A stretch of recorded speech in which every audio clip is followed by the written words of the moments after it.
अस्सलाम वालेकुम जी। साहब बहुत बहुत मुबारक है जी। आप माशाल्लाह ज़िला के बने सहाफ़ियों के माशाल्लाह इंचार्ज, तो मैं आपको खुद मुबारकबाद देने के लिए आया हूँ यहाँ पे, तो ये कबूल फरमाएं ज़रा।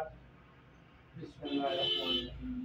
बहुत मेहरबानी, बहुत शुक्रिया। ये जज़ाकल्लाह जी। अल्लाह तुसां सानू इज्जत दी है, अल्लाह तुहाडी इज्जत विच इजाफा करे जी। हाजी साहब बहुत शुक्रिया, बैठो।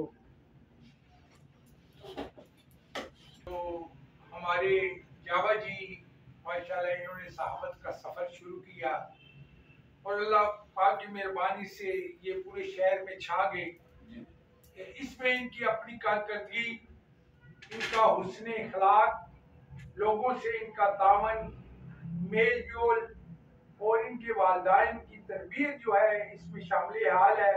और अल्लाह पाक की मेहरबानी से यूं यूं ये माशाल्लाह सहाबत का सफ़र शुरू कर रहे हैं और अल्लाह पाक की तरफ से इनको कामयाबियाँ और कामरानियाँ नसीब हो रही हैं। तो अल्लाह पाक की मेहरबानी से मैं इनको स्पेशल आज मुबारकबाद देने के लिए यहाँ पे आया हूँ। तो मैं इनकी सेहतयाबी के लिए दुआ करता हूँ, इनकी कामयाबी के लिए दुआ करता हूँ कि अल्लाह पाक इनको इसी तरह ही ये मंजिलें हैं, जो ये आला मंजिलात है, इनको इसी तरह ही तय करने की अल्लाह पाक तौफीक अता फरमाए और इस तरह जेलम के लोगों की खिदमत करने की तौफीक अता फरमाए और अल्लाह पाक इनको इज्जत वाली लंबी जिंदगी अता फरमाए। आमीन।